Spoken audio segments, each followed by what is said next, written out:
Greetings, YouTube. State Senator Stacey Campbell of the Campfield of Tennessee put forth a proposed bill. Now, this bill would have said that if a student falls behind in their grades, they would have 30% of their benefits, which help feed these children, cut unless the parents step forward and actively involve themselves in their kids' schooling in one of three ways. One, they could attend a class, becoming better parents apparently. One, they could attend a parent-teacher meeting. And the last is that they could find a tutor for their child. Now, these programs that help subsidize children's food are available only to people who are poor, often people who are below the poverty line, sometimes single parents. So how do single parents or people who are below the poverty line and have to work full-time jobs, sometimes more than one job, going to take the time out of their schedules to do this or cover the costs of a tutor? And if they fail to do this, if they don't meet the criteria of this bill,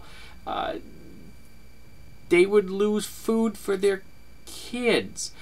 On the other hand, wealthy parents who don't need subsidies, who are free to completely ignore their children, regardless of the grades their children would have, get off scot-free.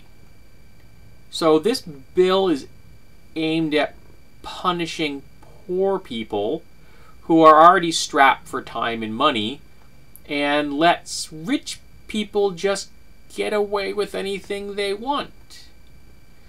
Now, this bill is happy ending here. There actually is a happy ending. This bill was actually shot down when the proponent, Senator Stacey Campfield, was shamed by an 8-year-old following him around the Capitol with a petition in her hand asking, "Why do you want to cut benefits for people?"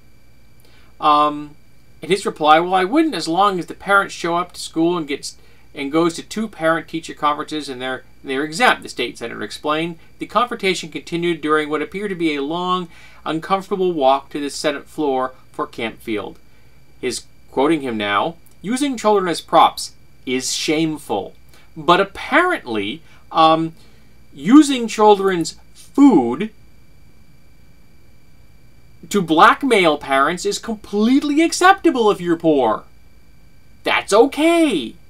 You can leverage children's education by threatening their food intake, but if you make a senator uncomfortable, that's not okay." Do you see an issue with this? I know I see an issue with this. And I'm gonna tell you, but guess which political party this guy belongs to? Go ahead. Guess. He's a Republican. Once again showing that the only people the Republicans care about are the wealthy. And they are out to do anything they can to screw the poor. Because apparently there are no soccer balls in the conservative world, so the only thing they have to kick are poor people.